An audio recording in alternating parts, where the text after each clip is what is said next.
Good evening. پرانے عہد نامہ میں سے خروج کی کتاب اور اس کا 17واں باب، the 17th chapter of the book of Exodus from the Old Testament۔ پچھلے باب میں ہم نے دیکھا کہ کس طرح خدا نے پرووائڈ کیا، کس طرح سے خدا نے بنی اسرائیل کی ضرورتوں کو مہیا کیا۔ جو بڑبڑائے تھے، جو گوشت مانگ رہے تھے اور جن کو یہ خیال تھا کہ وہ بیابان میں مر جائیں گے، ان کے لیے خداوند نے بٹیریں بھیجیں، گوشت کا انتظام کر دیا، اور صبح پھر وہاں پر من برسا۔ اس کا نام من اس لیے پڑا کیونکہ وہ نہیں جانتے تھے کہ یہ کیا ہے۔ وہ شہد سے گندے ہوئے آٹے کے مزے کی چھوٹی چھوٹی سی گولیاں تھیں جن کو وہ روزمرہ اکٹھا کرتے تھے، اور پھر ہفتے کے چھٹے دن سبت کے حساب سے وہ 2 دن کے لیے اکٹھا کرتے تھے۔ لیکن اس میں اچنبھے کی بات یہ تھی کہ اگر وہ اپنی ضرورت سے زیادہ اکٹھا کر لیتے تھے تو وہ گل سڑ جاتا تھا، لیکن سبت میں وہ 48 گھنٹے تک قائم رہتا تھا اور وہ نہیں گلتا سڑتا تھا۔ اور یہاں پر لوگ خدا کے ہاتھ کو یقیناً دیکھ سکتے تھے کہ وہی چیز جو 24 گھنٹے میں اپنی ویلیڈیٹی پوری کر دیتی ہے، وہی جب سبت آتا ہے جو خدا کا پاک دن ہے، اس دن ان کو کچھ اکٹھا نہیں کرنا پڑتا تھا، اور وہ جو ایک دن پہلے کا اکٹھا کیا ہوا من تھا وہ ان کے لیے کافی ہوتا تھا۔ تو ہم نے دیکھا خدا کی پروویژن کو، ہم نے اس کی پروردگاری کو دیکھا کہ بیابان میں کیسے اس نے اپنے لوگوں کے کھانے پینے کا انتظام کر دیا۔ لیکن ابھی خدا کی پہچان میں بڑی کمی ہے۔ بنی اسرائیل کی حد تک میں بات کر رہا ہوں، وہ ابھی تک اپنے خدا کو جانے نہیں ہیں۔ موسیٰ جس کا تجربہ خدا کے ساتھ چلنے کا شاید ان سے زیادہ تھا، وہ جان چکا ہے، وہ خدا پر ٹرسٹ کرنا سیکھ گیا ہے۔ لیکن بنی اسرائیل ابھی بھی بہت ڈیفیشنٹ ہیں، بہت پیچھے ہیں، ابھی ان کو بہت لمبا راستہ طے کرنا ہے۔ تو 2 سفر ہیں جو وہ کر رہے ہیں۔ ایک بیابان میں سے فزیکل جسمانی سفر ہے، وہ ایک پڑاؤ سے دوسرے پڑاؤ تک جا رہے ہیں، اور موسیٰ ہمیں بنی اسرائیل کے سفر پر ان کے ساتھ ساتھ لے کر چلتا ہے۔ اور دوسرا ان کا اسپرچول سفر ہے، روحانی سفر ہے۔ ان کو روحانی بالیدگی بھی حاصل کرنی ہے، ان کو سیکھنا ہے کہ خدا پر بھروسہ کرنا یا اس پر اعتماد کرنا، اس پر ٹرسٹ کرنا کیا ہوتا ہے۔ ابھی بہت کچھ باقی ہے سیکھنا۔ اب ہم جا رہے ہیں 17ویں باب میں، اور پہلی آیت سے ہم پڑھتے ہیں: پھر بنی اسرائیل کی ساری جماعت سین کے بیابان سے چلی اور خداوند کے حکم کے مطابق سفر کرتی ہوئی رفیدیم میں آ کر ڈیرا کیا۔ وہاں ان لوگوں کے پینے کو پانی نہ ملا۔ وہاں وہ لوگ موسیٰ سے جھگڑا کر کے کہنے لگے کہ ہم کو پینے کو پانی دے۔ موسیٰ نے ان سے کہا: تم مجھ سے کیوں جھگڑتے ہو اور خداوند کو کیوں آزماتے ہو؟ کچھ جانی پہچانی سی سچویشن ہے، ابھی زیادہ دیر نہیں گزری ہے۔ مارا کے مقام پر بھی انہوں نے خدا سے شکوہ کیا تھا، لیکن مارا میں اور رفیدیم میں ایک چیز فرق ہے۔ وہاں پانی تھا لیکن کڑوا تھا، یہاں پانی سرے سے نہیں ہے۔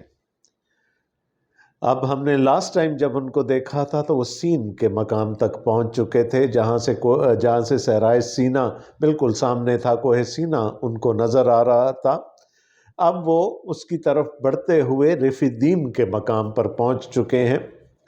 رفیدیم کا مطلب ہے کسی چیز کو نرم کر دینا، یعنی کوئی چیز سخت ہو گئی ہو، ہم اس میں پانی ملا کر یا کسی اور طریقے سے اس کو نرم کر دیں۔ تو یہ جگہ بھی اسم بمسمہ لگتی ہے، کیونکہ خدا بنی اسرائیل کو نرم کرنے جا رہا ہے یہاں پر۔ اب وہ سفر کرتے ہوئے رفیدیم میں آ کر انہوں نے ڈیرا لگایا، وہاں ان لوگوں کو پینے کو پانی نہ ملا۔ اب انہوں نے دیکھ لیا کس طرح خدا نے پوری کی پوری مصری قوم کو اسی سمندر میں غرق کیا جس کی تہ میں سے یہ نکل کر آ گئے۔ انہوں نے یہ دیکھ لیا کہ جہاں پانی کڑوا تھا خدا نے اس کو میٹھا کرنے کا، اس کو صاف کرنے کا انتظام کر دیا۔ انہوں نے جب گلہ کیا سین کے میدان میں تو خدا نے من کھانے کو دے دیا، بٹیریں کھانے کو دے دی، لیکن بھول گئے۔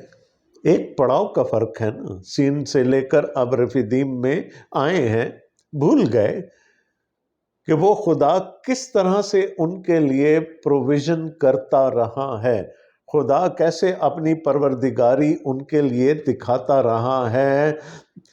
They have some memory problems، بڑی جلدی بھولتے ہیں۔ تو اب کیا ہے، آئے ہیں رفیدیم کے میدان میں، آ گئے ہیں، بیابان میں ہیں، اور وہاں پینے کو پانی نہیں ہے۔ میں نے کہا کہ مارا میں پانی تھا، کڑوا تھا، یہاں پر سرے سے پانی کی کوئی سورس نہیں ہے۔ تو شاید انہوں نے یہ سوچا کہ چلیں پانی تھا، کڑوا تھا، تو خدا نے اس کو صاف کرنے کا، میٹھا کرنے کا ہمارے لیے بندوبست کر دیا، یہاں تو پانی ہے ہی نہیں، اب تو شاید خدا بھی کچھ نہیں کر سکتا۔ لیکن خدا ان کو ڈیپینڈنس سکھا رہا تھا، یہ پوری ٹریننگ ہے ان کی۔ خدا ان کو سکھا رہا تھا کہ کیسے اس کی ذات پر بھروسہ کرنا ہے، کیسے اس کی ذات پر توکل کرنا ہے۔ اور انہوں نے کہا شاید کچھ چیزیں تو خدا کے اختیار میں ہیں لیکن کچھ چیزیں نہیں ہیں۔ خدا ان کو کیا سکھانا چاہ رہا تھا کہ جب ایسی سچویشن آئے، اور ایسی سچویشنز ہمارے زندگی میں بھی آتی ہیں کہ جب ہمیں کچھ سجھائی نہیں دے رہا ہوتا کہ کیا ہو رہا ہے، خدا ان کو یہ سکھانا چاہتا تھا کہ وہ اس کے سامنے جھک جائیں، اس سے دعا کریں۔ لیکن دیکھیں کیا ہوا، وہ موسیٰ کے پاس چلے گئے اور اس کو کیا کہہ رہے ہیں، اسے جھگڑا کر کے کہنے لگے۔ Now they are really angry, they have become a mob، پتھر ہاتھ میں اٹھا کر آئے ہیں، ہم کو پینے کو پانی دے، تو لے کے آیا ہے، تیری ذمہ داری ہے، تو پانی دے۔ اب یہاں ہمارے سیکھنے کے لیے کیا ہے؟ لوگ خدا سے مانگنے کے بجائے خدا کے خادموں سے مانگتے ہیں، جی تسی ساڈے لیے دعا کرو۔ دینے والا کون ہے، خادم ہے یا خدا ہے؟ دینا تو خدا نے ہے۔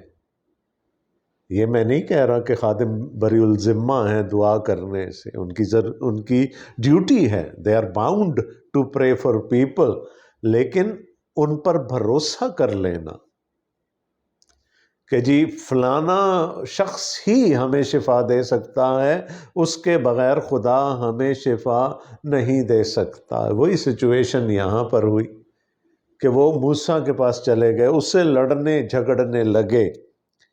موسیٰ نے ان سے کہا تم مجھ سے کیوں جھگڑتے ہو اور خداوند کو کیوں آزماتے ہو؟ Why do you test your God؟ اس نے کیا نہیں کیا تمہارے لیے، اور غالباً اس نے یاد دلائی ہوں گی چیزیں کہ تم اس خدا کو آزما رہے ہو جو کہ تمہیں یہاں تک لے کر آیا ہے، جس نے تمہیں غلامی سے چھڑایا ہے۔ اس نے کہا مجھ سے کیوں جھگڑتے ہو، خدا سے دعا کرو، خدا پرووائیڈ کرے گا۔ اب کیا ہوا، پانی نہیں ہے، بڑی ایک جماعت ہے لوگوں کی، ان کے جانور ہیں وہاں، ان لوگوں کو بڑی پیاس لگی، سو وہ لوگ موسیٰ پر بڑبڑانے لگے اور کہا کہ تم ہم کو اور ہمارے بچوں اور چوپایوں کو پیاسا مارنے کے لیے ہم لوگوں کو کیوں ملک مصر سے تو کیوں نکال لایا؟ یہ بڑا پیٹ تانا بن گیا ہے اب موسیٰ اور ہارون کے لیے، تم لائے ہو ہمیں، تو لایا ہے، اور تیرا کوئی اور مقصد نہیں تھا، صرف اور صرف تو چاہتا تھا کہ ہم بیابان میں مار ڈالے جائیں یا مر جائیں۔ Now see، خدا کیا سکھانا چاہ رہا تھا؟ ڈیپینڈنس، اور ڈیپینڈنس کے لیے دعا کرنا ضروری ہوتا ہے، خدا کے سامنے دست دعا بلند کرنا ضروری ہوتا ہے۔ ان لوگوں نے چوز کیا complaining. It's prayer versus complaints. آسان کیا ہے؟ انسانی فطرت کو اگر دیکھیں تو آسان کیا ہے؟ شاید دنیا میں سب سے آسان کام شکایت کرنا ہے، بڑبڑانا ہے، ایز ورسز پریئر۔ دل کی بھڑاس نکل جاتی ہے نا۔ تو وہ میں نے کہا بڑا پیٹ تانا بن گیا ہے ان کا کہ تو ہمیں نکال کر لایا ہے مصر سے، چاہے غلام تھے ہم وہیں اچھے تھے۔ It was a fertile land, پانی تھا، فصلیں تھیں، چوپائے تھے، سب کچھ تھا وہاں، and we were comfortable there. اور یہاں تو اب ہمارے کھانے کو کچھ نہیں ہے، پانی پینے کے لیے نہیں ہے۔ Now Moses did the right thing. ڈر گیا، موسیٰ ڈر گیا۔ موسیٰ نے خداوند سے فریاد کر کے کہا میں ان لوگوں سے کیا کروں؟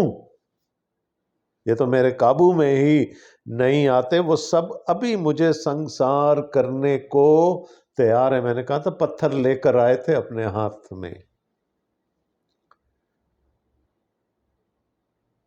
اور یہاں پر ایک اور گھنٹی بجنی چاہیے نا ہمارے ذہن میں۔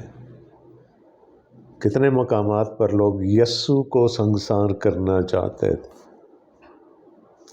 تو وہ سنگسار کرنے آئے تھے، پتھر ہاتھ میں لے کر آئے تھے کہ یا تو پانی کا بندوبست کر یا ہم تجھے مار ڈالیں گے۔ And this is one of the times in the life of Moses where he was really threatened, really frightened. اب یہ وہ جو شیلا موسیٰ نہیں ہے کہ مکہ مار کے اس نے وہ مصری کو قتل کر دیا، یہ بوڑھا موسیٰ ہے، اور پورا موب ہے اس کے اگینسٹ، اور کون ہیں؟ اپنے لوگ ہیں۔ وہ ڈر گیا، لیکن اس نے بجائے ان کو کنفرنٹ کرنے کے he did the right thing, جو اس کو زندگی میں جو اب تک سیکھ مل چکی تھی کہ وہ خدا سے دعا کرے۔ سو ہی پریڈ کہ کچھ کر لے ورنہ میں گیا، یہ لوگ مجھے سنگسار کر دیں گے۔ Now God has his own strange ways، ہے نا؟ خدا کا طریقہ کار کئی دفعہ بالکل عقل سمجھ سے باہر ہوتا ہے۔ خداوند نے موسیٰ سے کہا کہ لوگوں کے آگے ہو کر چل۔ واو وہ شخص جو کہ ڈر رہا ہے کہ مجھے سنگسار کر ڈالیں گے، اس کو کہہ رہا ہے تو ان کے آگے ہو کر چل، ان کے سامنے سے گزر۔ جو کریکٹ ٹرانسلیشن ہوگی ان کے سامنے سے گزر۔ ہل گیا ہوگا موسیٰ اندر سے کہ اے خداوند وہ تو مجھے سنگسار کرنا چاہ رہے ہیں، تو چاہ رہا ہے کہ میں ان کے آگے سے ہو کر چلوں اور بنی اسرائیل کے بزرگوں میں سے چند کو اپنے ساتھ لے لے، اور جس لاٹھی سے تو نے دریا پر مارا تھا اسے اپنے ہاتھ میں لیتا جا۔ تو مرنے جا رہا ہے تو اکیلا نہیں جانا، دو چار بزرگوں کو بھی اپنے ساتھ لے جا۔ Now this was a very strange command.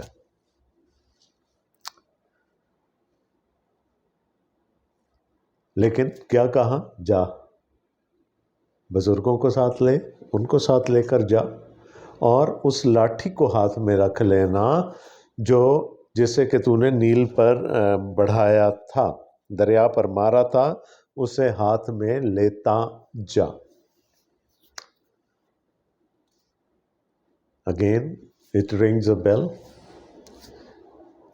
مقدس یوحنا کا انجیلی بیان اس کا 8واں باب اور اس کی آخری آیت، یسوع نے جب مشکل باتیں کی ہیں اپنے خون کے بارے میں، اپنے بدن کے بارے میں، تو جہاں بہت سارے شاگرد اس کو چھوڑ کر چلے گئے وہیں لکھا ہے کہ لوگ اس کو سنسار کرنا چاہتے تھے، ناصرت میں بھی کرنا چاہتے تھے، لوگ اس کو سنسار کرنا چاہتے تھے، لیکن اس نے اپنے آپ کو چھپا لیا۔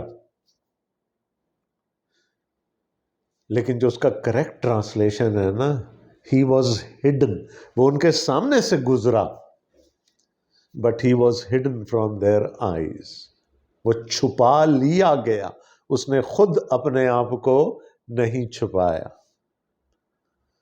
تو یہاں پر جب یعنی اگزامپل کیا تھا جیزس کے لیے اس وقت، یسوع کے لیے اگزامپل کیا تھا؟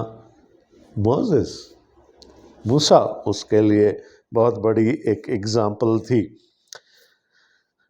دیکھ میں تیرے آگے جا کر وہاں حورب کی ایک چٹان پر کھڑا رہوں گا، اور تو اس چٹان پر مارنا تو اس میں سے پانی نکلے گا کہ یہ لوگ پئیں۔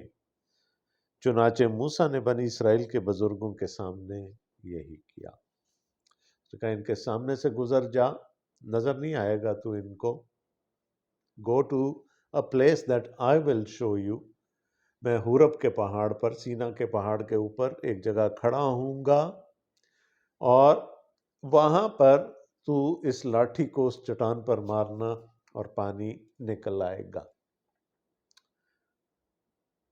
ابراہم بھی تو اپنے بیٹے کو لے کر ایسے ہی سفر پر نکل پڑا تھا نا، تیسرے دن خدا نے جا کر دکھایا کہ وہ ہے پہاڑ کی چوٹی جہاں پر میں چاہتا ہوں کہ تو اپنے بیٹے کو میرے لیے قربان کرے، موریا کے پہاڑی، موریا کی پہاڑیوں میں سے ایک پہاڑی۔ اور ہم جانتے ہیں یہ چٹان جس پر موسیٰ نے لاٹھی چلائی اور جس میں سے پانی نکلا، یہ عکس تھا خداوند یسوع مسیح کا، کہ جب اس کے سینے میں، اس کی پسلیوں میں نیزہ مارا جائے گا تو وہاں سے بھی پانی اور خون مل کر پھوٹ پڑیں گے۔ So this rock that we are talking about was a type of Christ Jesus in the New Testament. بہت ساری چیزیں ابھی ہمارے سامنے آئیں گی جن کو ہم دیکھیں گے، those are types of Jesus. اور اس نے اس جگہ کا نام مسا اور مریبا رکھا کیونکہ بنی اسرائیل نے وہاں جھگڑا کیا اور یہ کہہ کر خداوند کا امتحان کیا، خداوند ہمارے بیچ میں ہے یا نہیں۔ They still had doubts، اس لیے اس جگہ کا نام لکھا ہے مسا اور مریبا رکھا گیا۔ انہوں نے خدا کا امتحان کیا کہ وہ ہمیں بچاتا ہے کہ نہیں، would he provide for us or not۔ یہ ایک واقعہ تھا 17ویں باب میں۔ اب ایک اور واقعے کا ذکر ہمیں ملتا ہے، both of them are very very important۔ ابھی تک رفدیم میں ہی ہیں بنی اسرائیل، تب امالیکی آ کر رفدیم میں بنی اسرائیل سے لڑنے لگے۔ ابھی تک تو ان کے اپنے انٹرنل ڈاؤٹس تھے نا، ان کا دشمن ان کے اندر تھا جو ان کو مکمل اعتماد کرنے پر، بھروسہ کرنے سے خدا پر روک رہا تھا۔ اب ایکسٹرنل انیمی آ گیا ہے۔ تو کیا ہوا؟ تب امالیکی آ کر رفدیم میں بنی اسرائیل سے لڑنے لگے۔ So probably they were passing through that land، اور ان کو نظر آیا کہ یہ تو مال و دولت والے لوگ ہیں، بہت کچھ لے کر آئے ہیں، ان کے پاس جانور ہیں، سب کچھ ہے، سو وہ لڑنے کے لیے آئے۔ اور موسیٰ نے یشوع سے کہا کہ ہماری طرف سے کچھ آدمی چن کر لے جا اور امالیکیوں سے لڑ، اور میں کل خدا کی لاٹھی اپنے ہاتھ میں لیے ہوئے پہاڑ کی چوٹی پر کھڑا رہوں گا۔ Probably he was passing on the instructions of God over to Joshua۔ وہ خدا کی ہدایات یشوع تک پہنچا رہا تھا۔ اور اس پیسج میں پہلی بار ایک جوان سے ہماری ملاقات ہونے جا رہی ہے جس کا نام یشوا ہے، جوشوا، اور وہ آگے چل کر بنی اسرائیل کا سورما بنے گا، خدا کا سورما بنے گا۔ لیکن دیکھیں وہ ہونہار بروا کے چکنے چکنے پات والی بات ہے، پہلے سے موسیٰ کی نظر ہے، خدا کی نظر اس پر ہے، دلیر آدمی ہے، بہادر ہے۔ تو کیا ہوا، یشوا کو لیڈر بنایا گیا ایک چھوٹی سی آرمی کا، تاکہ وہ جا کر امالیکیوں سے لڑے۔ اور موسیٰ نے کہا میں بوڑھا موسیٰ، میں پہاڑ کی چوٹی پر کھڑا ہو کر دیکھتا رہوں گا، اور میرے ہاتھ میں وہ لاٹھی ہوگی جو خدا نے مجھے دی تھی۔ اب موسیٰ کو بھی اس لاٹھی پر بھروسہ ہو گیا ہے کہ وہ لاٹھی ہے تو بہت کچھ ہو سکتا ہے، کیونکہ وہ لاٹھی اس کے بہت جگہ پر کام آئی۔ تو اس نے کہا میں لاٹھی کو لے کر اس پہاڑ کی چوٹی پر رہوں گا۔ موسیٰ کے حکم کے مطابق یشوا امالیکیوں سے لڑنے لگا، اور موسیٰ اور ہارون اور ہور پہاڑ کی چوٹی پر چڑھ گئے، 3 لوگ چوٹی پر چلے گئے، اور یشوا میدان میں اتر گیا امالیکیوں سے لڑنے کے لیے۔ اور جب تک موسیٰ اپنے ہاتھ اٹھائے رہتا تھا بنی اسرائیل غالب رہتے تھے، اور جب وہ ہاتھ لٹکا دیتا تھا تب امالیکی غالب ہوتے تھے۔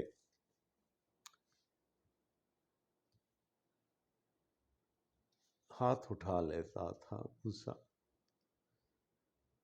and this was the most favorite posture to pray for the Israelites۔ بنی اسرائیل ہاتھ اٹھا کر دعا کیا کرتے تھے، اور زیادہ کمفرٹیبل ہوتے تھے ہاتھ اٹھا کر دعا کرنے میں۔ تو موسیٰ صرف ہاتھ نہیں اٹھا رہا تھا، وہاں پر موسیٰ دعا کر رہا تھا۔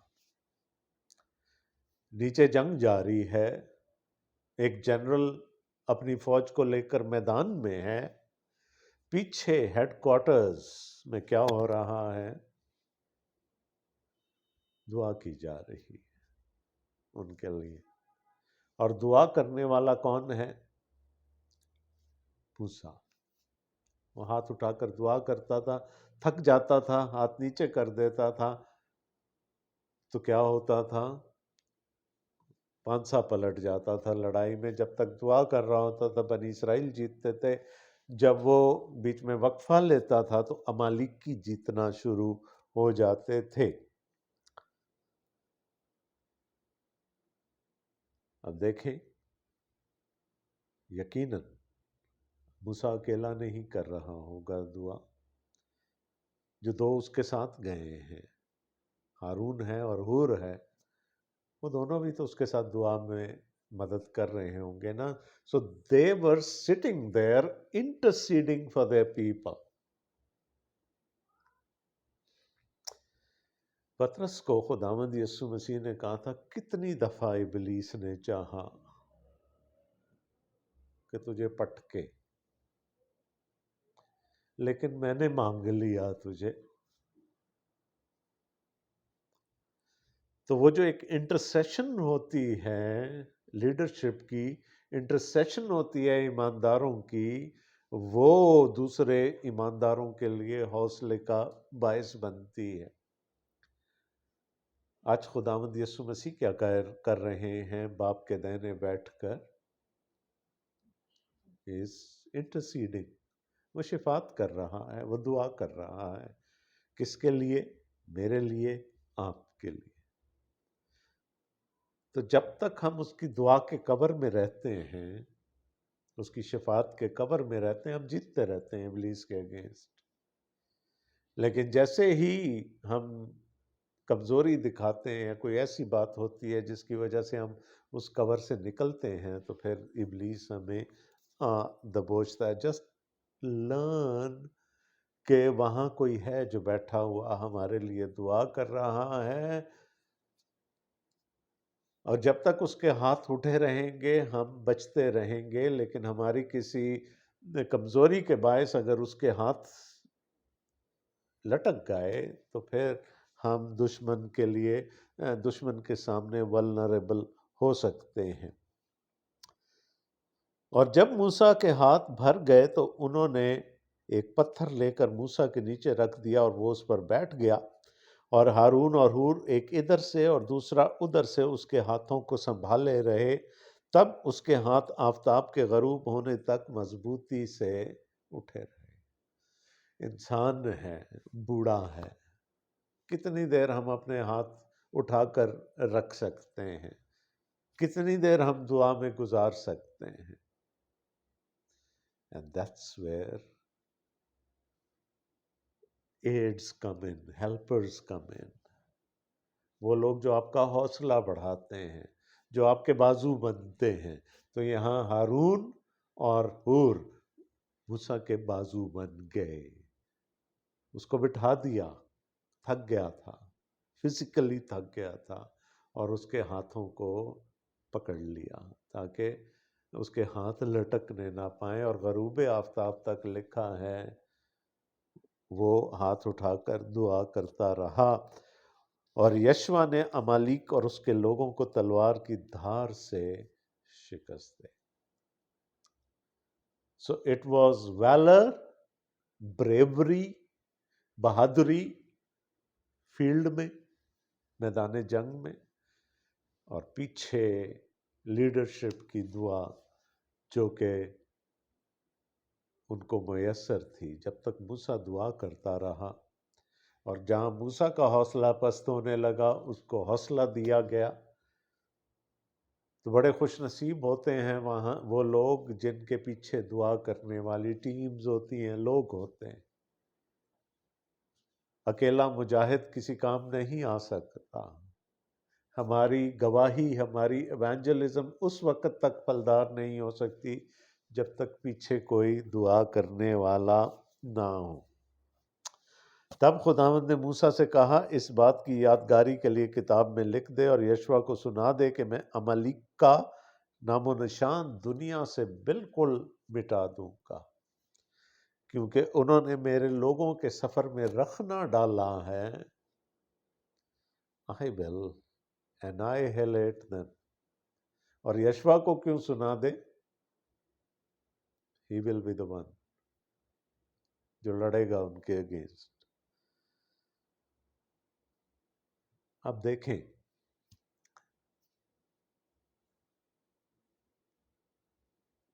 یہی تو سکھانا چاہ رہا تھا نا خدا، کہ دعا وہ ٹول ہے۔ بنی اسرائیل اگر بڑبڑانے کے بجائے، موسیٰ کو کوسنے کے بجائے دعا میں گر جاتے تو خدا پرووائڈ کر دیتا۔ انہوں نے تھریٹن کیا موسیٰ کو، اور یہاں دیکھیں موسیٰ ہی کی وجہ سے خدا ان کو بچا رہا ہے۔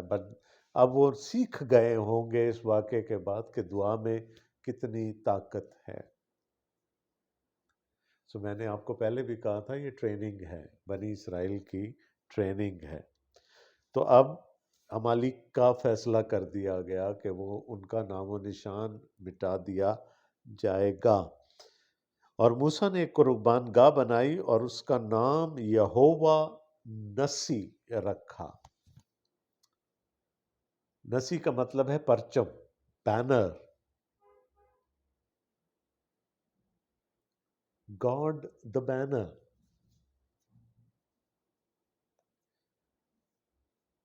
جب پرانے عہد میں جب فوجیں فتح کر کے واپس آتی تھی ہاتھوں میں پرچم لیے ہوتی تھی،